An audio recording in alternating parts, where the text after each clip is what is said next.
Esta noche tenemos es una conferencia dramatizada, teatralizada, que podéis ver en su plenitud el sábado que viene, ¿no? El jueves que viene. El jueves que viene en Nuestra Señora de la Antigua. No, en Nueva Ciudad. Centro Cultural Nueva Se habrá equivocado. No, puedes decir Nueva Ciudad por aquí. Centro Cultural Nueva Ciudad. Son pérdidas de memoria. Bueno, no te gusta.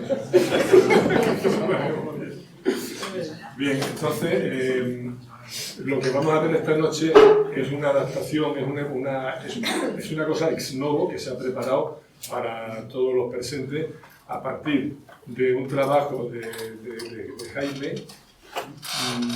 En cuanto a... Bueno, Jaime no os he presentado. Jaime, posiblemente lo conocéis, profesor, filólogo, divulgador. Javier, director y compilador de lo que vamos a oír. Y le acompaña todo un elenco que también, en alguna forma, agradezco su participación porque ha sido cogerlos y traerlos casi sin tiempo de ensayar, ¿no? Pero bueno, será lo suficiente como para ilustrar todo este trabajo. De Jaime, decir también que tuvimos la satisfacción de presentar aquí un ensayo suyo magnífico, el román de Flamenca, que aparte del texto del román, a mí personalmente me encantó el trabajo de investigación, el ensayo previo que viene en el mismo volumen, y sobre todo la presentación que se hizo aquí, una presentación divertida, con cante y todo, ¿no? Bueno. Y del grupo de teatro Te Apetece, pues poco puedo decir, porque en la medida que somos, creo que casi todos de Mérida, conocemos de sobra la trayectoria, ¿no? Y yo creo que no voy a decir mucho más, porque si ya lo tenéis que decir vosotros, ¿no? Tenía aquí un texto preparado, pero no lo voy a leer, porque se va a hablar de la influencia del Quijote en muchos autores posteriores, pero tenía un texto de otro libro que hemos presentado aquí que habla también de Avellaneda, cómo le pisa el texto y cómo Cervantes, que es una pluma generosa, con este señor sí se cardea porque a sus personajes, se dice, los hace más malos de lo que eran, ¿no? En alguna forma, digamos que este es un adelantado de esto que se ha dado a llamar ahora intertextualidad. Un eufemismo para decir que es obvio, ¿no? Bueno, colorín colorado, este cuento se ha acabado. Con todos ustedes, La huella del Quijote. la huella del Quijote.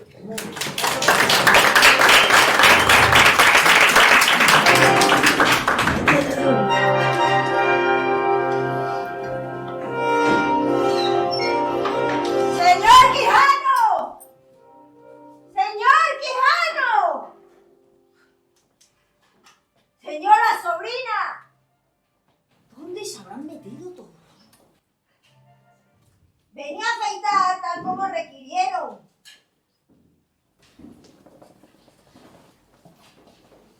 Vaya chisme. ¿De dónde habrá cogido esto? Espejo de caballería. Cualquiera entendiendo lo que va podido ver en esos caballeros. ¡Bernardo del Carpio! ¡Bernardo del Carpio! Su voz. Sí, sí lo es. Ahí viene. El gran Bernardo del Carpio estranguló en Roceballes al hechizado don Rolando. ¿Qué destinos son esos? ¡Ay, si a mí, el caballero Don Quijote de la Mancha, en castigo por mis pecados mortales o en premio por las buenas acciones que he llevado a cabo, se me permitiera encontrarme con mi enemigo, el mago Branda Barbarán, transfigurado en serpiente! ¡Branda Barbarán! ¡Ay, que nuestro hidalgo se ha chalado por completo! ¿Hay alguien aquí? ¿Quién está ahí? ¡Soy yo, señor! ¡Quijano! ¡Soy yo! Por fin el destino me recompensa haciendo encontrarme contigo, mi encarnizado enemigo. ¿Qué enemigo he de ser yo? ¡No finjas! Tus encantamientos no tienen fuerza ante mí. Te conozco. Eres el astuto hechicero Fristón. ¡Sal a luchar conmigo! Señor Alonso, vuelva en sí, se lo ruego. Míreme a la cara, míreme. No soy ningún hechicero, sino su fiel amigo y compañero Nicolás, el barbero. ¡No!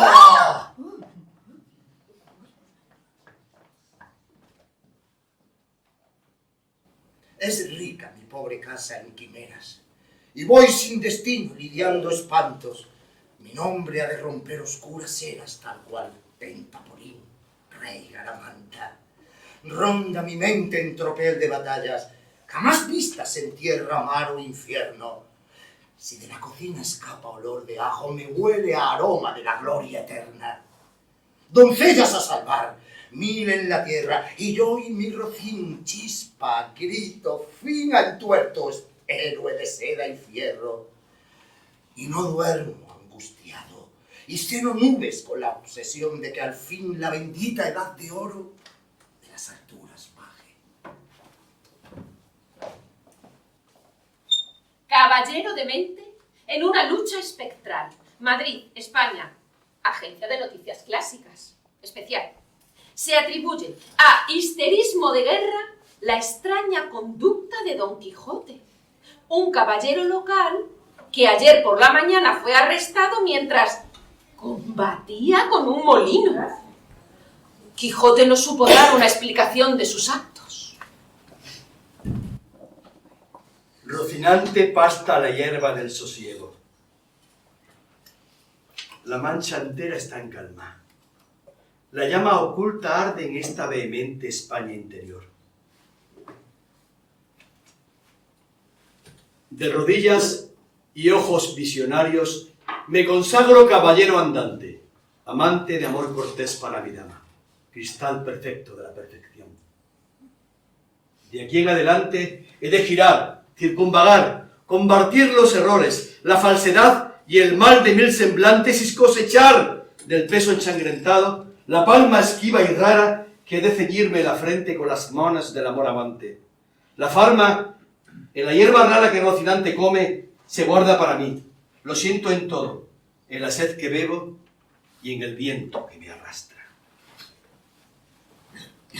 Hemos escuchado, en este orden, introducción musical perteneciente a Ausencia de Dulcinea, de Joaquín Rodrigo, para continuar con un fragmento de Don Quijote, de Mikhail Bulgakov, el soneto de la locura, de Carlos Drummond de Andrade, un fragmento del artículo de Ernest Hemingway, llamado Cómo condensar a los clásicos, y finalmente Consagración, de Carlos Drummond de Andrade. Y ahora os dejo con Jaime Cobas.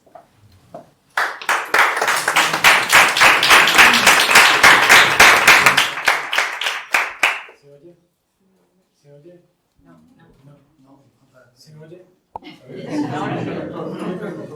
Damos las pilas, ¿no? Del micrófono. Bueno, voy a ver, no pasa nada, si yo creo que no. Para grabarlo, para entendemos, ¿no? Sí, hola. Sí. Hay que tocar la tecla de clave. Vale. Bueno, voy a leer un fragmento, por favor. Me gustaría que me dijerais si os suena de algo, ¿de acuerdo? Se le pasaban las noches leyendo de claro en claro, y los días de turbio en turbio. Y así os suena, ¿no? Creo. Y así del poco dormir y del mucho leer, se le secó el cerebro, de manera que vino a perder el juicio. Llenósele la fantasía, llenósele la fantasía de todo aquello que leían los libros. Bueno, Don Quijote se vuelve loco, pero ¿sabéis por qué se vuelve loco? Hay teorías médicas en la época. Recordad que Cervantes es hijo de un barbero, ¿vale? Barbero en la época no significaba ser peluquero exactamente, ¿no? Bueno, hay dos ideas que os quiero recordar. La primera, Averroes, sigue toda la teoría aristotélica, pero que ha rescatado también a Hipócrates. Ahora hablamos de eso brevemente. Averroes dividió el cerebro en 3 partes, ¿vale? La parte imaginativa, que estaba aquí, él decía que era como el casco de un barco, pero invertido, ¿no? La parte imaginativa, la parte de la fantasía y la parte de la memoria. Y una de esas partes es la que se le estropea a Don Quijote. Don Quijote no tiene todo el cerebro arruinado. Se puede grabar con sonido ambiente. Perfecto. Gracias. Bien. ¿Qué es lo que ocurre? Que Don Quijote recibe las imágenes del mundo exterior, ¿de acuerdo? El ojo entra a la imagen a través del ojo y el primer filtro que se produce entre la parte imaginativa, que es la que recibe las imágenes, a la parte de la fantasía, que ojo, fantasía, desde este punto de vista significa en realidad lo mismo que imaginativo, es fantasmata, que en griego significa imagen, ¿no? Pero ese filtro se ha estropeado. Ahí es donde las cosas se transforman y se acumulan en la memoria ya con otra realidad, ¿no? Bueno, de todo esto habla Averroes en el Políquet, o libro de las generalidades de la medicina. Y luego hay otra idea que es muy importante, ¿vale? Cervantes era un hombre muy culto. Además de tener una vida azarosa y llena de aventuras en todos los campos, en el campo amoroso, en el campo lúdico, en el campo militar, por supuesto, incluso en el de las letras, también tenía que vivir metiéndose en problemas, pero era un hombre muy culto y tuvo un maestro muy especial, que era Juan López de Hoyos, que era erasmista. Conocéis a Erasmo, ¿no? Pues sonará. Erasmo escribe el Elogio de la Locura y hay un fragmento, más allá de toda la teoría que él propone, que tiene que ver con que hay que lidiar, él entiende que hay un problema, claro, entre la reforma y la contrarreforma. Europa se está fragmentando y él lo que quiere es encontrar un punto en común para poder unir ambos mundos, ¿no? Que sean separados. Bueno, pero eso no importa. Lo importante es que en el Elogio de la Locura o de la Estulticia hay un fragmentito que es muy curioso, por si queréis buscarlo, que hay un griego, cuenta la historia de Erasmo, hay un griego que iba todos los días al teatro, pero iba solo, se colaba en el teatro y desde un agujerito se le podía observar riéndose y él volvía a hacer su vida normal y al día siguiente otra vez. Y así día tras día hasta que sus familiares empiezan a preocuparse porque allí no se está representando nada. Y los amigos por fin le preguntan, bueno, pero ¿qué te pasa? ¿Te has vuelto loco? Y él les dice, no sé si me he vuelto loco, pero es que soy feliz. Bueno, pues algo de eso se ha contagiado en el Quijote, ¿no? Este griego ha transformado el mundo a su alrededor para ser feliz. Otra idea, ¿vale? Galeno, sobre los temperamentos, siglo II, siglo III, ¿no? Está ahí a caballo entre los dos siglos. Los temperamentos, los 4 temperamentos, sabéis que el cuerpo se explicaba en esta época como un conjunto, un fluido de líquidos, ¿no? de humores, que tenían que estar en equilibrio. Y esos 4 humores, bilis amarilla, bilis negra, la flema y la sangre, ¿no? Si predominaba uno de los 4, tímidamente, eso provocaba una personalidad concreta, ¿no? La más famosa es la bilis negra, ¿no? La melané en griego significa negro, colé, ¿no? La bilis negra, que produce la melancolía, ¿no? ¿De acuerdo? Todos tenemos recordamos a Durero, ¿no? El grabado famoso sobre la melancolía. Bueno, tenemos la personalidad colérica, la personalidad melancólica, sanguínea y flemática. ¿Cuál de las 4 es la de Don Quijote? Os ayudo. Fijaos. La personalidad colérica es una combinación de lo caliente y lo seco y está asociado con el verano. La melancólica de lo frío y lo seco y está asociado con el otoño. La sanguínea de lo caliente y húmedo y se asocia con la primavera. La flemática, frío y húmedo y está asociado al invierno. ¿Cuál de las 4 pertenece a Don Quijote? Al Don Quijote del comienzo de la novela. ¿Cuál creéis? ¿No dice Cervantes que es avellanado y seco? ¿Vale? O sea que seco.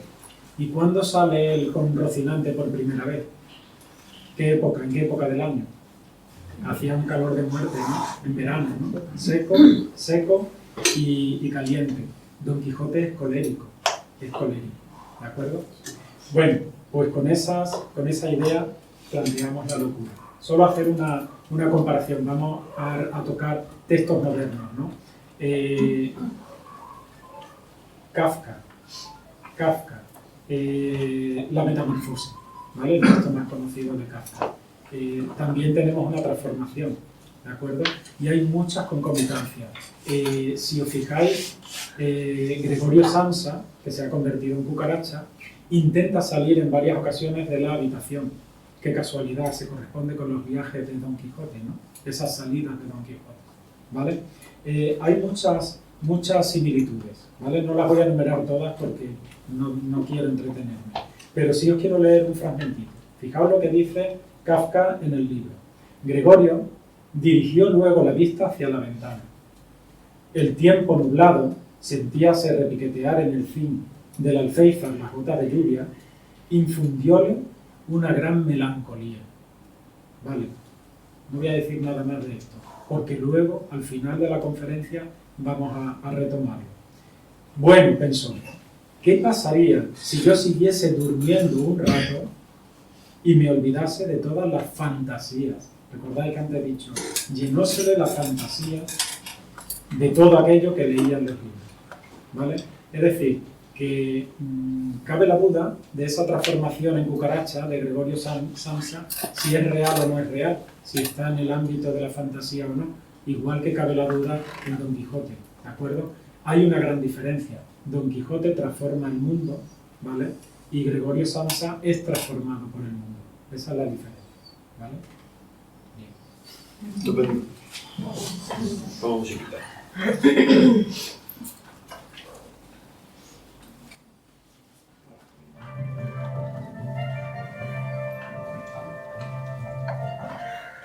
Roldán, con celos eternos de su angélica Omedoro, fue bramando como un toro. ¡Y lo sería por los cuernos!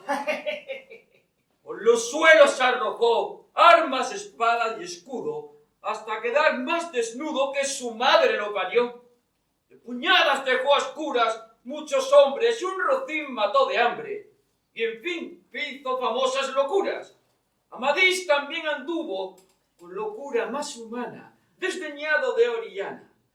En la peña pobre estuvo, mudó de Amadís el nombre, en Beltenebros lloró, hecho ermitaño y cobró, con ello, eterno renombre, pues para hacer que se cuente de mi otra hazaña famosa. ¿No es mi dama tan hermosa o no soy yo tan valiente? No digo bien. Si me apura, habré de decir verdades. Para tales necedades, disparates y locura, ellos ocasión tuvieron de celos y de recelos. Pero a ti, ¿quién te da celo? ¿O qué desdenes te hicieron? ¿Qué te sobresalta el pecho? ¿Quiere tu dama Medoro? ¿Algún cristiano? ¿Algún moro?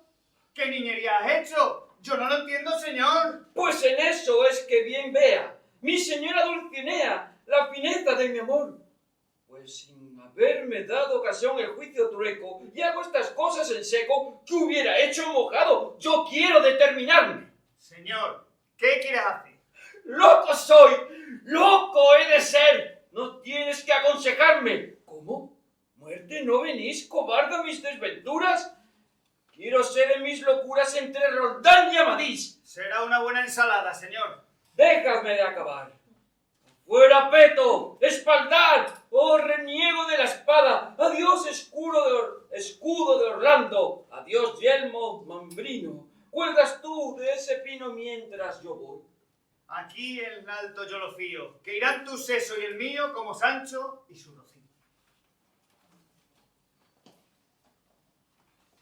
Por más que el aspa le voltee y España le derrote y le corné, poderoso caballero es Don Quijote. Por más que el aire se lo cuente al viento y no lo crea y la viente, muy airosa criatura es Dulcinea. En un lugar solitario, cuyo nombre no viene al caso, hubo un hombre que se pasó la vida eludiendo a la mujer concreta. Prefirió el goce manual de la lectura y se congratulaba eficazmente cada vez que un caballero andante embestía a fondo uno de esos vagos fantasmas femeninos hechos de virtudes, faltas superpuestas, que aguardan al héroe después de 400 páginas de hazañas, embustes y despropósitos. En el umbral de la vejez, una mujer de carne y hueso puso sitio a la anacoreta en su cueva.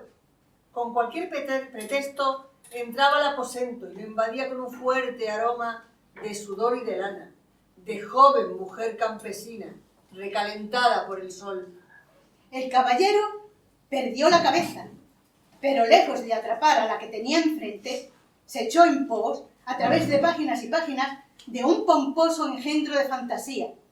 Caminó muchas leguas, alanceó corderos y molinos, desbarbó unas cuantas encinas y dio 3 o 4 zapatetas en el aire. Al volver de la búsqueda infructuosa, la muerte le aguardaba en la puerta de su casa. Solo tuvo tiempo para dictar un testamento cavernoso, desde el fondo de su alma reseca. Pero un rostro polvoriento de pastora se lavó con lágrimas verdaderas y tuvo un destello inútil ante la tumba del caballero demente.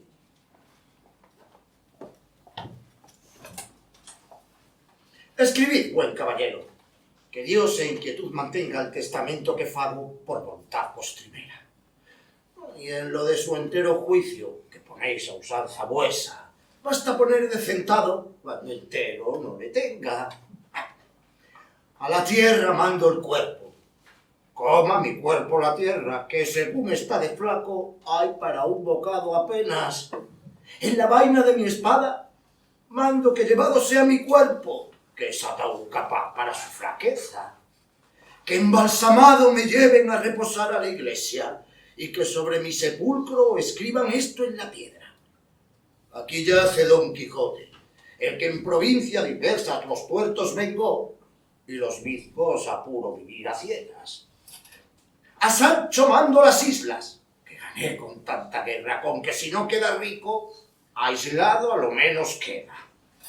Ítem al buen Rocinante, dejo los prados y selvas que crió el Señor del cielo para alimentar las bestias. Mándole mala ventura y mala vejez con ella, y duelos en que pensar, en vez de piensos y hierba. Mando que al moro encantado que me maltrató en la venta, los puñetes que me dio, a un momento se revuelvan. Mando a los mozos de mulas volver las voces soberbias que me dieron, por descargo de espaldas y de conciencia. De los palos que me han dado a mi linda Dulcinea para que gaste el invierno, mando 100 cargas de leña. Hemos escuchado, por orden, el corte musical, hemos escuchado muy poquito, un corte musical correspondiente a la obra para marionetas Retablo, de Maese Pedro, de Manuel de Falla. También hemos escuchado un fragmento de la obra Don Quijote de la Mancha, de Guillén de Castro, el poema Letra, de Blas de Otero, el microrrelato Teoría de Dulcinea, de Juan José Arreola, y Testamento de Don Quijote, de Francisco de Quevedo. Y os dejo de nuevo con Jaime. Bueno, el origen de la figura de Don Quijote. ¿De dónde sale esta figura? Pues hay evidencias muy interesantes. Sabéis que hay muchos pueblos de la Mancha que están peleándose continuamente por ser la cuna del Quijote, también la cuna de Cervantes. Incluso aparecen paralelamente textos legales donde se evidencia el nacimiento de Cervantes. Bueno, Cervantes, sabéis que tiene un encuentro en Alcalá de Henares con un hombre en el portal de su casa y lo mata, ¿vale? Lo mata porque estaba defendiendo, entre comillas, el honor de las Cervantas, que eran sus hermanas, que se dedicaban a negociar turbiamente con las cuestiones amorosas. Bueno, pues él tiene que salir huyendo y se va a Italia, bajo el paraguas del cardenal Acquaviva, y se enrola en los tercios. Todos conocemos la batalla de Lepanto y la minopalía, ¿no? Sabéis que él no pierde la mano. Lo que le ocurre es que se le estropea el nervio y no es capaz de recuperarlo y se queda inutilizado, ¿no? En este caso. Volviendo de Lepanto con una carta de Juan de Austria señalando su valentía como soldado, lo cual no le sirvió para nada, es apresado por los piratas turcos y llevado a Argel. Y aquí pasa un cautiverio de 5 años. Él intentó escaparse muchísimas veces, el cautiverio en Argel era demoníaco Él lo cuenta en algunos fragmentos del Quijote, pero hay también documentación, era inimaginable. No podéis imaginaros, las películas actuales son bromas comparadas con lo que hacían con los esclavos. Y lo venden, además lo venden a un rey que va a embarcarse hacia Constantinopla. Y justo subiendo al barco aparece su salvador, que era el padre Juan Gil, que era un trinitario, que había conseguido con muchísimo esfuerzo reunir 500 monedas, 500 escudos de oro, ¿vale? Y lo rescata. Y es muy importante esta figura porque él la recordará durante toda su vida. En su lecho de muerte mencionará a este padre, ¿vale? Vuelve a España, pasa unos meses en Madrid, le da tiempo a dejar embarazada a una tabernera, ¿vale? Pero recibe una comunicación de Juana Gaitán, que es la esposa de Pedro Laínez, el poeta Pedro Laínez, que estaba muerto. No acababa de fallecer porque la esposa ya estaba con un segundo marido, había muerto durante el cautiverio de Cervantes, y le pide que acuda a Esquivias para componer una antología de los textos de Pedro Laínez. Y allí, 3 meses después, se casa con Catalina de Palacio, ¿vale? Catalina, él tenía 37 años y Catalina tenía 19. Ese matrimonio duró 3 meses. Duró 3 años, ¿vale? Duró poco. Y no tuvieron hijos, ¿vale? Pero lo importante es que esta mujer tenía un tío, ¿vale? Que no me quiero equivocar el nombre, que se llamaba Quijada, de apellido. Y era muy famoso en Esquivias porque era muy mayor, muy viejo, tenía una biblioteca extraordinaria de libros de caballería y cada vez que había una fiesta en Esquivias montaba unos espectáculos extraordinarios. Él iba allí a declamar textos, un hombre muy mayor. Obviamente estaba servido el personaje, ¿no? Bueno, sabéis que la historia de Don Quijote no fue originalmente un libro, una novela. Originalmente era una novela ejemplar, era muy cortita, se vendía en pliegos por los mercados. De esto tenemos noticias gracias a Lope de Vega en 1604, que hablaba de un texto que estaba teniendo muchísimo éxito. Lope de Vega y Cervantes eran amigos, hasta que dejaron de ser amigos, ¿no? Lo digo porque si vamos a hablar de Avellaneda, conviene ir introduciendo el tema, ¿no? Bien, ya tenemos dibujado, ya tenemos potencialmente a Don Quijote. ¿Cómo es Don Quijote? Y cómo es Sancho Panza, ¿no? El nombre de Sancho Panza en este caso es revelador, está condicionado por la barriga, porque Sancho Panza es materialista, es rústico, le gusta mucho comer, es pragmático, es familiar, es cristiano, ¿vale? Y Don Quijote es todo lo contrario. Hay un momento en el que el caballero de la selva, que ahora luego veremos quién es, habla de él como el caballero de la triste figura, ¿no? Porque era enjuto, seco, avellanado, hijastro de Cervantes, ¿no? Cervantes también se retrataba así, ¿no? El caballero de la triste figura. Bueno, la mención al texto posterior, en este caso, es a Walter Scott. Sir Walter Scott, ¿no? Lo conoceréis, textos como Ivanhoe, por ejemplo, ¿no? Quizá La flecha negra, ¿no? Desde muy temprana edad era conocedor, incluso en español, de las novelas ejemplares del Quijote. Admiró a Cervantes desde siempre, desde que empieza su carrera como escritor. Y su referencia más clara al Quijote, en una de sus novelas, es de 1814, en Waverley, ¿vale? Que es el nombre de un personaje, y hay un retrato de la biblioteca de este protagonista. Y no os voy a leer un texto de la novela, sino del diario del propio Walter Scott hablando de este tema, ¿no? Dice: mi intención, aquella anomalía respecto al juicio racional mucho más común, por la que en realidad se aprecian los acontecimientos del mundo real. Es decir, que esa anomalía, lo racional no es siempre lo que nos permite acceder al conocimiento de la realidad, ¿no? Pero se les otorga muy romántico por otra parte, ¿no? Se les otorga una coloración y tonos románticos procedentes de la propia imaginación.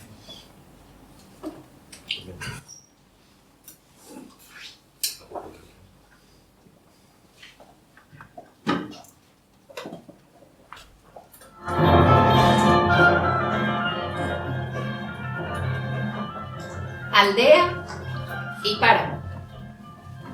Sol de ocaso. Hijo y padre están sentados en la linde del camino que conduce al cementerio. Sobre la tierra húmeda, los gusanos avanzan gracias a las contracciones de una capa muscular subcutánea. A ver, dime. Mira aquel molino. ¿Dónde ves tu molino? Allí. Aquí no es un molino, hijo. ¿Qué es entonces? Un gigante. Un gigante. No hay duda. Fíjate bien. Ahora está quieto, oteando el paisaje, pero dentro de un momento se pondrá a caminar y cada zancada avanzará una legua. Padre, Dime. yo no veo que sea un gigante. Pues lo es. ¿Un gigante con puertas y ventanas?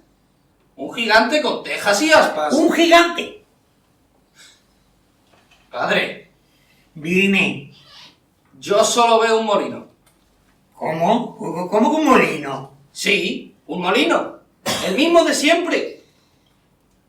Toma. ¿Qué? Me preocupas. Silencio. Padre e hijo permanecen inmóviles sin cambiar ya más palabras. Llega por fin la noche y la luna se enciende.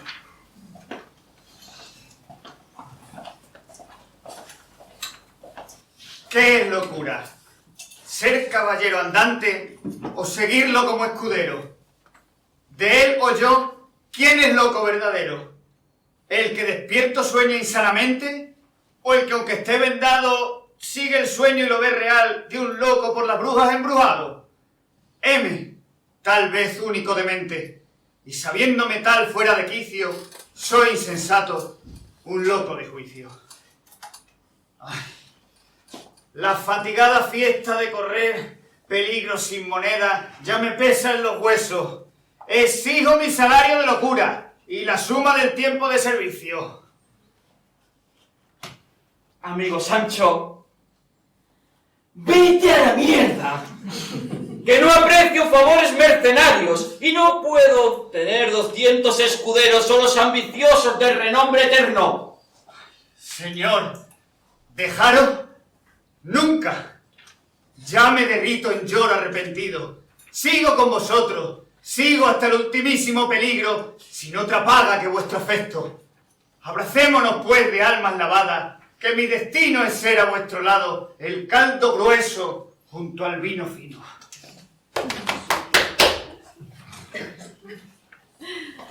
Hemos escuchado Historia Mínima 34 de Javier Tomeo, los poemas Disquisición en el insomnio y Pleito y contentamiento de Carlos Drummond de Andrade. Y Jaime ahora nos va a hablar de cómo el mundo se quijotiza. Bueno, el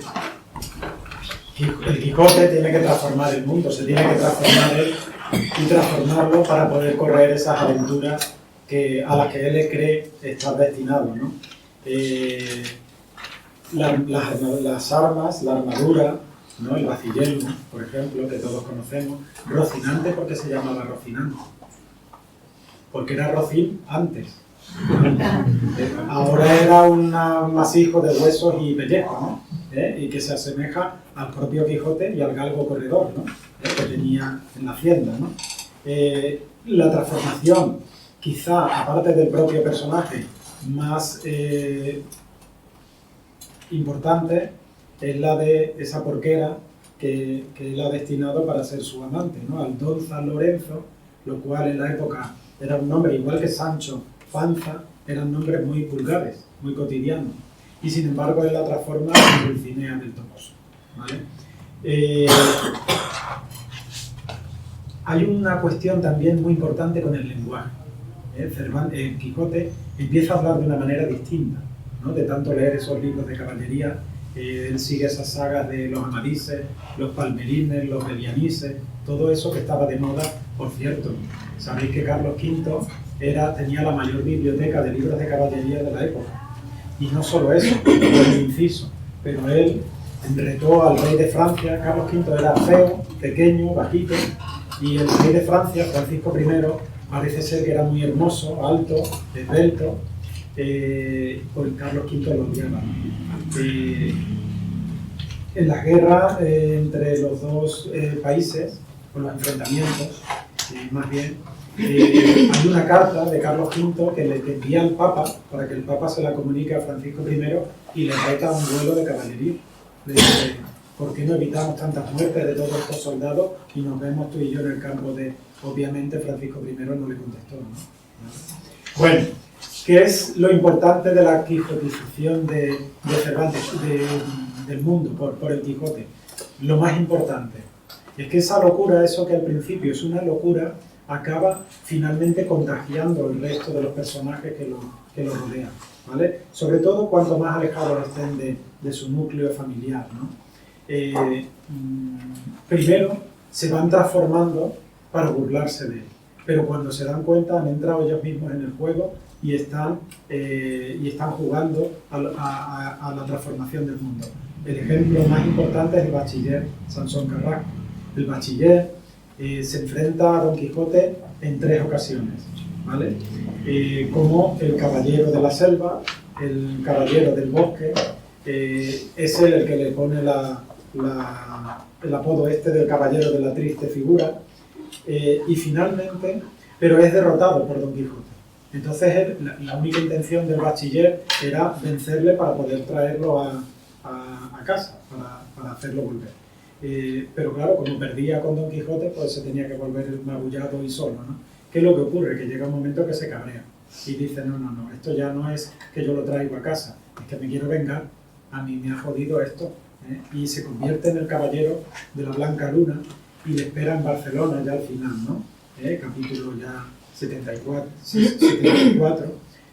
pero es curioso porque el Quijote venía de haberse encontrado con los duques de Barcelona que habían montado el Don Quijote ya famoso, y los duques saben que está llegando este personaje y montan un teatrillo en su casa y lo engañan. Es la famosa historia de la cabeza encantada, y ahí hay otro personaje que es Antonio y su mujer, que todavía es mucho más cruel y le hace creer ciertas cuestiones, ¿no?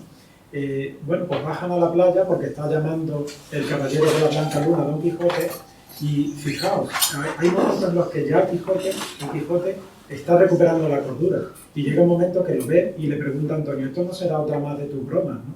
Y ahí Antonio le dice, no, Antonio alucina, ¿no? Dice, espérate, que esto es verdad, que aquí va a haber un duelo de caballeros. Y en ese momento lo derrota el caballero de la Blanca Luna, ¿no? Os leo un fragmentito, porque además hay algo muy curioso que ocurrió en 1434 previamente, y que Cervantes no conocía, porque además afectó a un familiar suyo. Dice, el reto del caballero de la Blanca Luna para provocar la pelea en Don Quijote, le dice, bueno, pues estoy aquí en razón de hacerte conocer y confesar que mi dama, sea quien fuere, fijaos la ironía, ¿no? Es sin comparación más hermosa que tu Dulcinea del Toboso, la cual verdad, si tú la confiesas de llano en llano, excusarás tu muerte y el trabajo que yo he de tomar en dártela.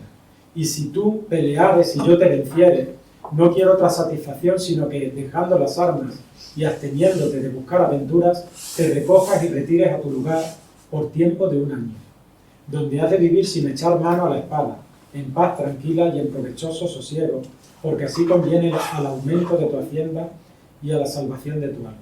Bueno, en 1434, el caballero leonés Suero de Quiñones se aposta con 300 caballeros, con 100 caballeros, en el puente del río, sobre el río Órbigo, que era una ruta muy importante comercial hacia Santiago de Compostela, ¿vale? Y estuvo, retó a todos los caballeros que cruzaban y venció a todos con su mesnada, ¿no? Los venció a todos. El reto era vencer a 300 caballeros. Hasta que no venciera a 300 caballeros no dejaba el puente, ¿vale? ¿Qué es lo que ocurrió? que al final en la batalla 166 estaban tan heridos todos sus soldados que dijeron, bueno, yo creo que hemos conseguido el reto, ¿no? Y además don Álvaro de Luna se personó allí para explicarle que no podía tener taponada esa ruta comercial porque estaba haciendo mucho daño al país, ¿no? A las naciones. Bueno, pues Suero de Quiñones murió en un combate y precisamente quien lo mató fue Gutiérrez Quijada, que era pariente de Cervantes, en este caso.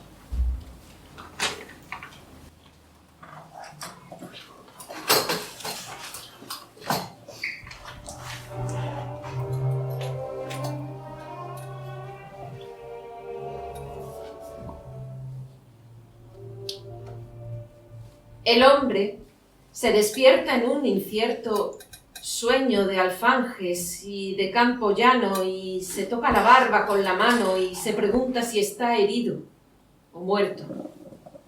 ¿No lo perseguirán los hechiceros que han jurado su mal bajo la luna? Nada, apenas el frío, apenas una dolencia de sus años postrimeros. El hidalgo fue un sueño de Cervantes. Y Don Quijote, un sueño del hidalgo. El doble sueño los confunde y algo está pasando que pasó mucho antes. Quijano duerme y sueña una batalla, los mares de Lepanto y la metralla. No eran de viento los molinos, Sancho, sino de tiempo. Ha sido desigual la pelea, tan difícil. Las aspas giraban hacia arriba, indiferentes, y yo, minúsculo abajo en su sombra. Eran de tiempo, Sancho, grandes conos erguidos y en la cima un remolino indescifrable. Hubiera podido ganar la batalla, pero equivoqué las armas y ahora me hundo. Déjame ver tu cara, que perderé también, y arriba busca solo el sol, porque no hay molinos de viento, Sancho. Aldonza siempre tuvo la corazonada de que ese viejo hidalgo, medio perturbado, dicen, por la lectura de maravillas, cosa que ella no llegaría a hacer nunca, y que la mirara a escondidas, con ojos de león hambriento, no más de 4 veces, según recuerda, la haría famosa, le daría un nombre músico y peregrino y significativo, y la convertiría en señora y soberana, no ya del Toboso, sino de las naciones y tal vez del cosmos mismo. Pero, y aunque le doliera el solo pensarlo, sabía con igual certeza que no amaría al hombre por eso. El único consuelo del que de tanto en tanto echaba mano era creer que por la misma razón su loco enamorado sería tristemente famoso en los siglos venideros, más que todos los caballeros andantes juntos. Casi nadie me llama ya por mi nombre, vulgar y cotidiano como la rebeldía. Prefiero otorgarme la nobleza ridícula que yo mismo elegí, el título de un pobre caballero, de una triste ilusión, y me recuerdan hoy por el delirio de mis noches, alunado, valiente en la cabalgadura de los sueños, al confundir gigantes y molinos. Soy Alonso Quijano. Yo recordé mi nombre en Barcelona, después de ver el mar, de visitar la imprenta y descubrir la farsa de mi vida en la hospitalidad de los que hoy repiten sin saberlo aquel destino por el que me humillaban. Pero si quieres verme, más allá de los himnos de mi triste figura, y saber cómo fui en el paisaje oscuro de mi tiempo, o cómo soy ahora entre las libertades de tu siglo, abre el balcón y asómate a las ramblas. Hemos escuchado la obertura del musical El hombre de la Mancha, con libreto de Dale Weserman a partir de su obra de teatro, música de Mitch Leigh y letras de Joe Darion, y hemos escuchado también el poema Delirio del Quijote de Cir Andrés, el microrrelato La emperatriz del mundo se confiesa de Luis Correa Díaz y un fragmento de las confesiones de Don Quijote de Luis García Montero. Y ahora Jaime nos va a hablar de la muerte barroca. Bueno, era el anterior. Bueno, pero vamos a recuperarlo. Vamos a recuperar algo que me he saltado yo, porque es interesante, y enseguida ya descendemos al hecho de la muerte de Cervantes y de Don Quijote. Brevemente, hay muchas ideas que hacen del Quijote que muchos críticos defiendan que es la primera novela moderna que inaugura no el género, no necesariamente el género, pero sí cómo se va a escribir a partir de cómo se va a entender qué es escribir una novela, ¿no? Hay dos ideas que a mí me parecen muy interesantes. La primera es que esa mezcla difusa entre la ficción y la realidad, si os dais cuenta, está en el propio personaje. Aristóteles en la Poética hablaba de la historia frente a la poesía, y ninguna de las dos era mentira. La historia era lo que había sido, la realidad, lo que ya es, y la poesía es lo que podría ser, ¿de acuerdo? Bueno, pues tenemos a Alonso Quijano por un lado y tenemos a Don Quijote, ¿no? Las dos características se reúnen en el personaje y están oscilando. Américo Castro decía, esa realidad oscilante nos da múltiples perspectivas de la realidad. Eso es novela moderna, ¿vale? Y luego hay otro elemento, yo tenía aquí unos cuantos, pero por abreviar. La relación entre el pacto de lectura, ¿no? Entre el escritor y el lector. Es la relación entre la verosimilitud, el autor produce verosimilitud para que el lector, la credibilidad, para que el lector pueda creer lo que está contando el autor, aunque solo sea en el espacio que dura la lectura del libro. Me voy a trasladar a otro libro en vez del Quijote, aunque el Quijote trabaja mucho estos conceptos, el tema del manuscrito encontrado, Cide Benengeli, todo eso, ¿no? Por ejemplo. Pero si recordáis las novelas ejemplares, hay una novela que es El casamiento engañoso, ¿vale? Que hay un alférez que se casa, bueno, tiene una serie de problemas y acaba en el hospital. Y ahí comienza una novela ejemplar dentro de la novela ejemplar del casamiento engañoso, que es el coloquio de los perros. Es maravilloso. Es maravilloso, veréis por qué. El alférez está en el hospital y tiene una ventana detrás. Y él está, bueno, pues en medio de su delirio, de su enfermedad. Y hay dos perros, ¿no? Llega el licenciado a visitarlo, un amigo, y él le dice, mira, que es que hay dos perros ahí fuera, que uno dice que se llama Escipión y el otro se llama Berganza, y están hablando pues de los seres humanos, como nos ven ellos, ¿no? Y entonces el licenciado no hace más que reírse, dice, sí que estás mal, sí que estás bien en la cabeza, ¿no? Y hay un momento en el que el licenciado ya se recupera el alférez y se van a dar un paseo, lo saca del hospital y dice, vámonos al espolón a recuperar los ojos del cuerpo que ya hemos recreado los del entendimiento. Lo que le está diciendo en el fondo es, acepto la historia que me has contado, aunque no me la creo, pero la voy a aceptar, representa el licenciado al lector. Me la voy a creer en tanto que ha producido diversión en mi persona, ¿vale? Es decir, los textos son para divertirse. En el fondo, ¿qué está diciendo Cervantes? Está comunicándose con los humanistas, está criticando a Valdés en el diálogo de la lengua, o a Vives, que critican de una manera tan acerbada los libros de caballería, porque entre otras cosas decían, es que esto se lo va a creer la gente y va a salir con espadas por la calle, ¿no? Y Cervantes les dice, por favor, que la gente no es tonta. ¿Cómo se van a creer que de un mandoble Roldán mató a 300 enemigos? Eso es una exageración, ¿no?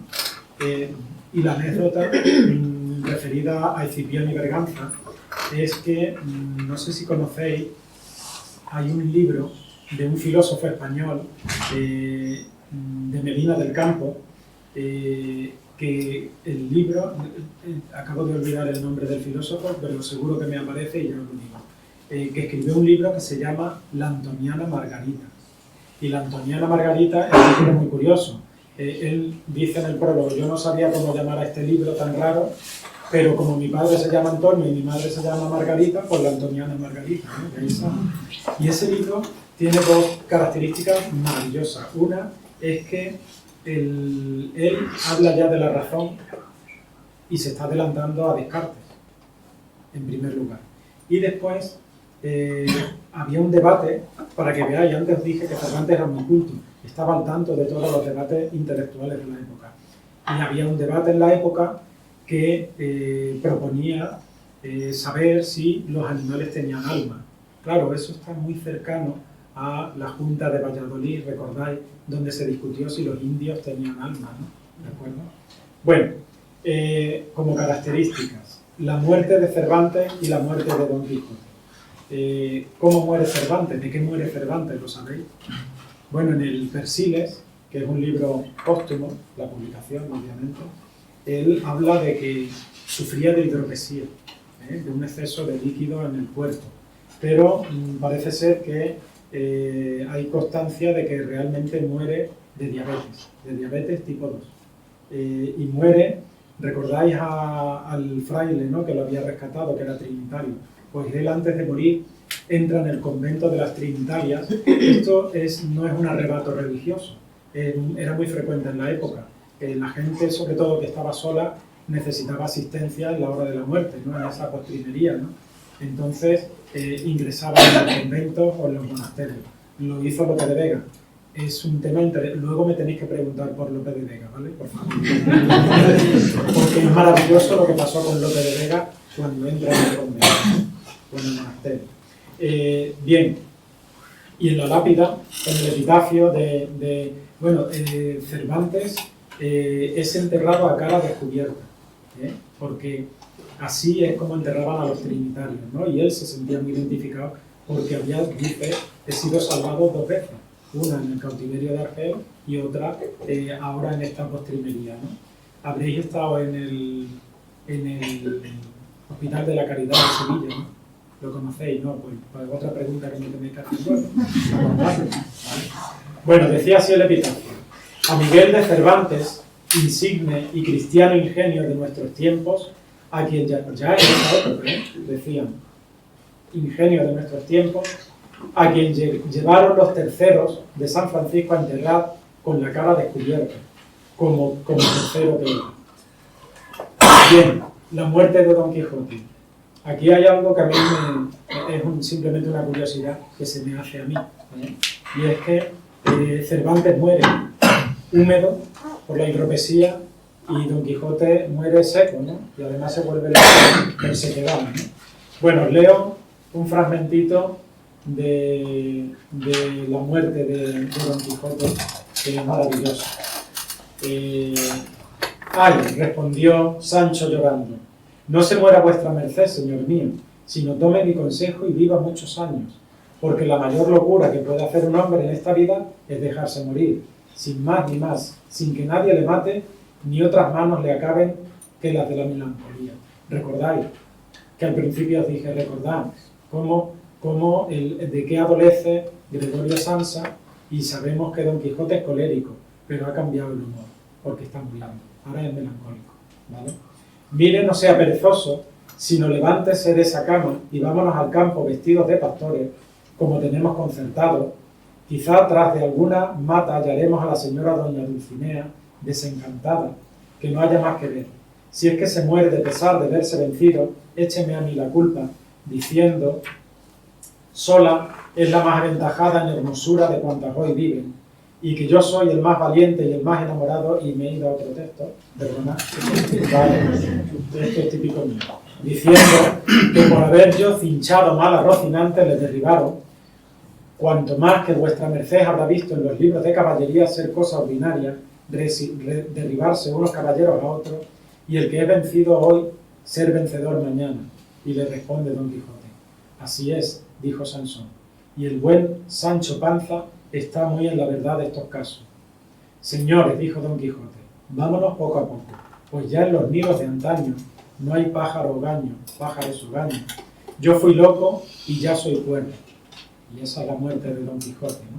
Fui Don Quijote de la Mancha y soy ahora, como he dicho, Alonso Quijano el Bueno. Pueda con vuestras mercedes mi arrepentimiento y mi verdad volverme a la estimación que de mí se tenía, y prosiga adelante el señor escribano, que está haciendo testamento, ¿no? Y Cervantes aprovecha para ese final para mandarle una andanada a Avellaneda, y de todas las que le va repartiendo a lo largo, sobre todo, de la segunda parte. Bueno, eso, si luego me lo pedís, os lo leo también. Y ahora, para terminar, voy por hacer la referencia al texto posterior, y además, perdonad que me extienda un poquito, pero me parece muy interesante, incluso divertido, lo último que os voy a contar. ¿Cómo se refiere el Quijote en Rusia? ¿Vale? Fijaos, la primera aparición, la primera noticia que se tiene del Quijote en Rusia depende del zar de Pedro I, que ha viajado por Europa y trae un cartón, un tapiz, donde aparece Don Quijote. Pero no trae los libros, el libro, solo ese tapiz. Y él en la corte habla, en España hablan de un caballero, de un libro, un poco ridiculizando a los españoles y al caballero, ¿no?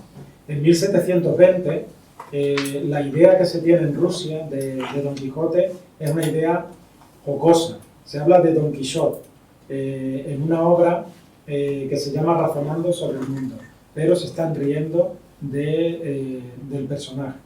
Catalina II, la Grande, escribe el cuento de hadas sobre el pobre caballero Kosometovich, que está basado en la figura de Don Quijote. Y eso se convierte en una ópera bufa que se representa en San Petersburgo en 1789.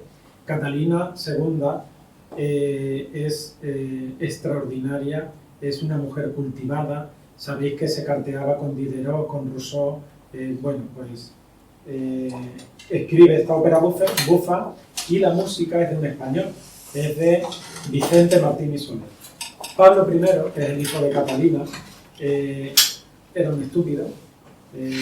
Nadie lo quería en Rusia, querían a Catalina, pero a Pablo I cuando llega no lo querían. Y para burlarse de él le llamaban el coronado Don Quijote, así llamaban a Pablo I. Y da la casualidad de que recibe un regalo de la corte francesa, que son precisamente, como le había ocurrido a su abuelo, tapices con el motivo de Don Quijote. Belinsky, que es un crítico de la época, es el que cambia todo, ¿vale? Ya dejamos la Ilustración, entramos en el romanticismo, y él habla de la idea, que Don Quijote representa una idea, y eso empieza a extenderse entre los círculos rusos. Y en 1866 hay un famoso discurso de Turgenev en un libro que se llama Hamlet y Don Quijote. Y es curioso porque Turgenev defiende a Don Quijote. Dice, Don Quijote es un personaje que merece la pena, Hamlet no. Hamlet era un niñato, un egoísta, y Don Quijote, sin embargo, se sacrifica por la humanidad. Es un ser generoso y además un ser moral. Hamlet no, ¿vale? Y esa idea la recoge Dostoyevsky y escribe una novela. Y la novela, a lo mejor la habéis leído, es El idiota, ¿vale? Y dice, y ya con esto termino, dice Dostoyevsky en su diario a cuento de Don Quijote y de esa composición del idiota. Intento literario de retratar a alguien absolutamente bello moralmente. Lo bello es un ideal, y el ideal, tanto en nuestra tierra como en Europa, está lejos de haber sido alcanzado.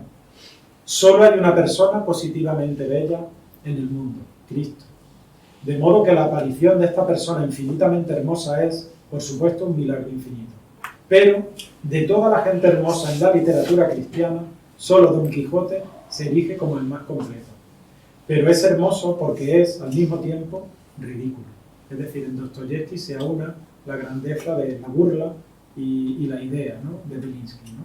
Y esa es la recuperación de la onda de Don Quijote.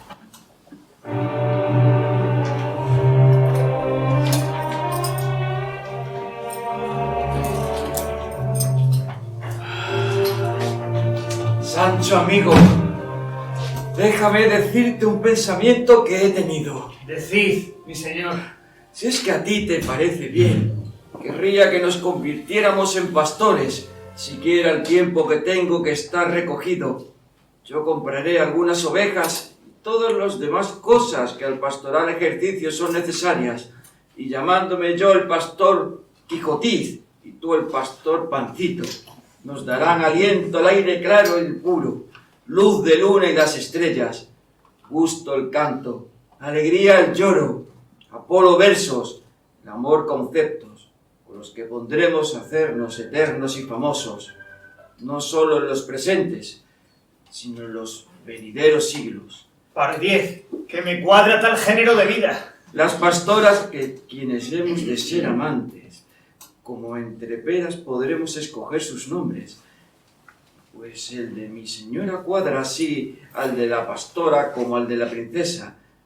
No ha por qué cansarme.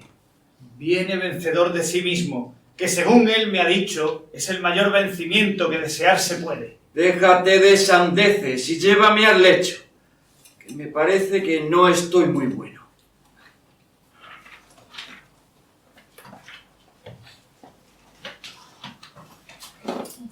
Por la manchega llanura se vuelve a ver la figura de Don Quijote pasar. Y ahora ociosa y abollada va en el rucio la armadura, y va ocioso el caballero, sin peto y sin espaldar.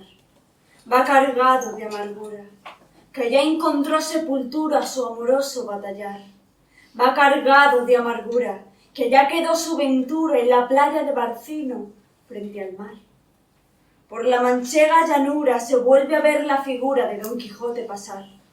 Va cargado de amargura, va, vencido, el caballero de retorno a su lugar. ¿Cuántas veces, Don Quijote, por esa misma llanura en horas de desaliento así te miro pasar? ¿Cuántas veces te grito, hazme un sitio en tu montura y llévame a tu lugar? Hazme un sitio en tu montura, caballero derrotado. Hazme un sitio en tu montura, que yo también voy cargado de amargura y no puedo batallar. Ponme a la grupa contigo, caballero del honor. Ponme a la grupa contigo y llévame a ser contigo, pastor. Por la manchega llanura se vuelve a ver la figura de Don Quijote pasar.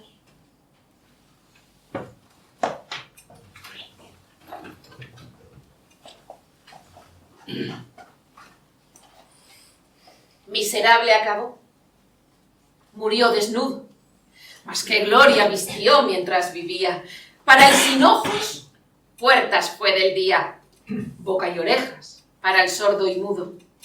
Quiso el amor y la victoria y pudo vencer y amar en armas y armonía. Y concilió vejez y valentía y con la espada ennobleció el escudo. Hoy, opaco, desnudo, ahí reposa. Pasión, batallas, todo queda en poco. Una cama de enfermo, un mal recuerdo. Es, pero no es el mismo. Triste cosa. Perdió el lujo de haber vivido loco, en la miseria de morirse cuerdo. Rey de los hidalgos, señor de los tristes, que de fuerza alientas y de ensueños vistes, coronado de áureo yelmo de ilusión, que nadie ha podido vencer todavía, por la darga al brazo toda fantasía y a lanza en ristre todo corazón. Noble peregrino de los peregrinos que santificastes todos los caminos con el paso augusto de tu heroicidad, contra las certezas, contra las conciencias y contra las leyes y contra las ciencias, contra la mentira, contra la verdad. Caballero errante de los caballeros, varón de varones, príncipe de fieros, par entre los pares, maestro, salud. Salud, porque juzgo que hoy muy poca tienes entre los aplausos o entre los desdenes, y entre las coronas y los parabienes y las tonterías de la multitud. Noble peregrino de los peregrinos, que santificastes todos los caminos con el paso augusto de tu heroicidad, contra las certezas, contra las conciencias y contra las leyes, y contra las ciencias, contra la mentira, contra la verdad. Ora por nosotros, señor de los tristes, que de fuerza alientas y de ensueños vistes, coronado de áureo yelmo de ilusión, que nadie ha podido vencer todavía, por la larga al brazo toda fantasía y la lanza en triste todo corazón. Pues... Dale. Antes hemos escuchado el inicio para la composición del ballet de Don Quijote. Voy a pediros a todos que vengáis para acá. Digo que hemos escuchado la composición del ballet Don Quijote de Minkus, un fragmento de Don Quijote de Rafael Azcona, el poema Vencidos de León Felipe, el soneto del Vencido de Rubén Bonifaz Nuño y algunos cortes de las letanías de Nuestro Señor de Rubén Darío, y escuchamos el Quijote de Julio Iglesias, claro. Todo lo hemos escuchado, digo, en las voces de Isabel Carvajal, Álvaro Trenado, Juan Carlos Tirado, Iris García, Lidia Ruiz, Paco Muñoz, Javier Llanos, Raquel Bazo, Jaime Covarsí, Juan Vaca, Juanma Hernández y Lalia Enrique. Gracias.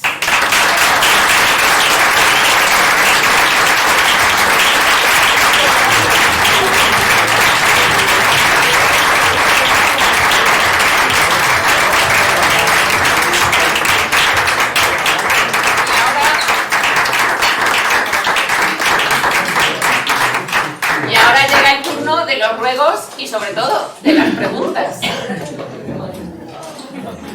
Si alguien quiere comentar algo, pues nada. Yo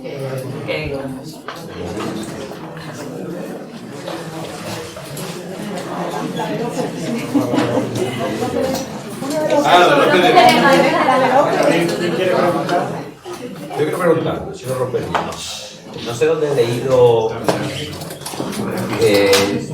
la lucha de Don Quijote contra los molinos simbolizaba también la lucha contra la modernidad, que en su época los molinos eran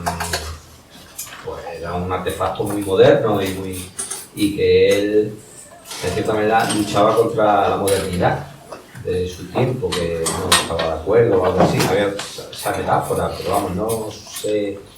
Yo lo he leído y me gustó la idea, pero no sé si es cierta, ¿no? Yo no lo sé si lo has leído. Si hay algún crítico que piense así. Yo, desde luego, no estoy de acuerdo. Sí se produce esa lucha entre lo antiguo y lo nuevo, pero es una ridiculización del propio Quijote, porque en la presentación del Quijote se habla cuando está hablando de las armas, esas armas son antiguas ya no se lucha con esas armas, son las armas de su antepasado. Entonces existe esa tensión entre lo antiguo y lo moderno, eso es verdad, ¿vale? Pero ahí, ahora ya que lo mencionas, hay una cosa muy interesante. Don Quijote se hace a imagen y semejanza de todos esos caballeros que él ha leído en los libros, conoce también Suero de Quiñones, conoce toda esa historia, conoce Cervantes, ¿no? Y hay un libro, hay muchos tratados sobre la caballería que recorren la Edad Media. El más tardío, el más cercano a Cervantes, es de Alfonso de Cartagena, o Alonso de Cartagena, bailaba la cosa entonces. Pero hay uno muy famoso de un autor mucho más importante, que es Ramón Llull, que en el siglo XIII escribió el libro de la Orden de Caballería. Y en el libro de la Orden de Caballería, al comienzo, él empieza a definir todas las armas del caballero. Lo que le interesa a Ramón Llull en realidad es establecer una similitud entre las armas del caballero y la vestimenta de los clérigos, porque lo que está viniendo a decir es que estas armas están al servicio de la palabra de Dios o del mensaje cristiano. Pero hay algo que dice respecto a la lanza, y la lanza es en su rectitud la defensa de la justicia del caballero. No sé cuántas veces se le rompe la lanza a Don Quijote. Don Quijote, utilizando esa arma antigua, en vez de desfacer en tuerto, cada vez los empeoraba, ¿no? Tenemos, no sé, creo que es el capítulo 4, la historia de Andrés, ¿no? Él escucha a un niño que está quejándose en un bosque y él acude a ayudarlo. Es Andrés, que está recibiendo una paliza de su señor, ¿no? De su amo, que es Juan Aldudo, ¿no? Que es un campesino.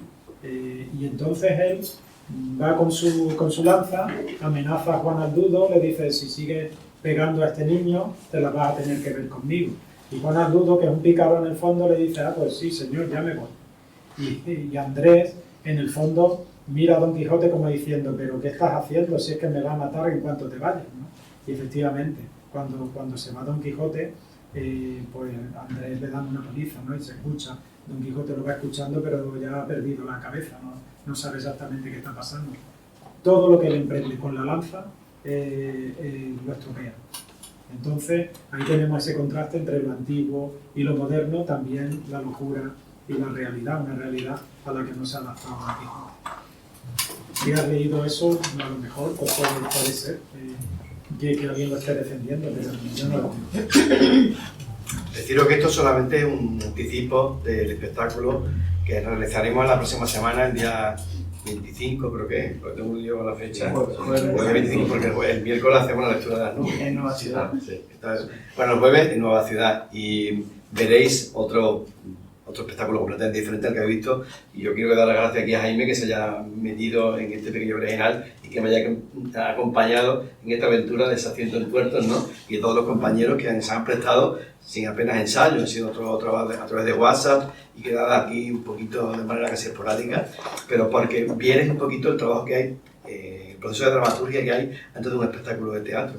que en mi caso me faltaba el conocimiento de filología que tiene él, pero se ve mucho entusiasmo cuando generé por saber cómo había quedado impregnado la figura de Don Quijote en diferentes autores de dramaturgia, fundamentalmente de teatro, pero también de poesía y de relato.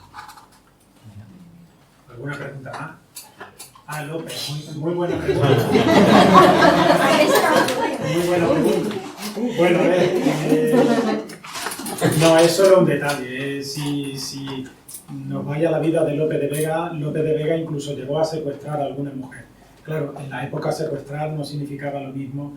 En realidad lo que era el único modo de saltarse la norma, el matrimonio de conveniencia, es decir, la aprobación del padre. Eso le ocurre a Percy B. Shelley, por ejemplo, también tiene que secuestrar a Mary Shelley, y bueno, la que después será Mary Shelley, porque su padre Godwin no está de acuerdo, ¿no? Y se escapa.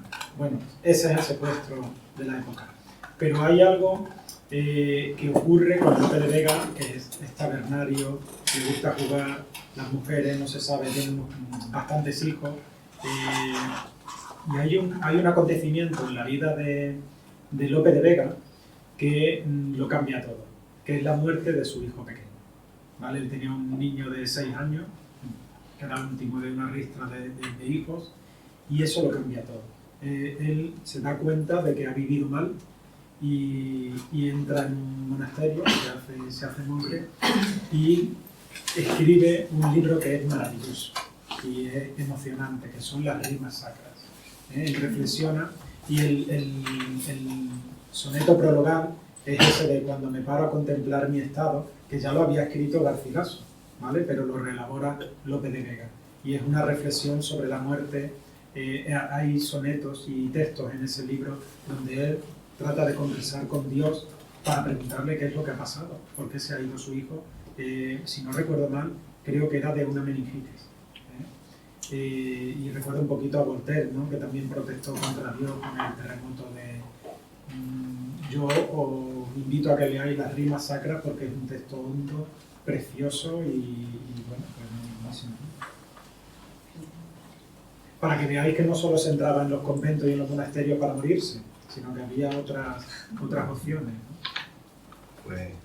No, pero también dijiste que ibas a hablar de Lope y Avellaneda, porque de Avellaneda al final... Bueno, Avellaneda hay muchas teorías.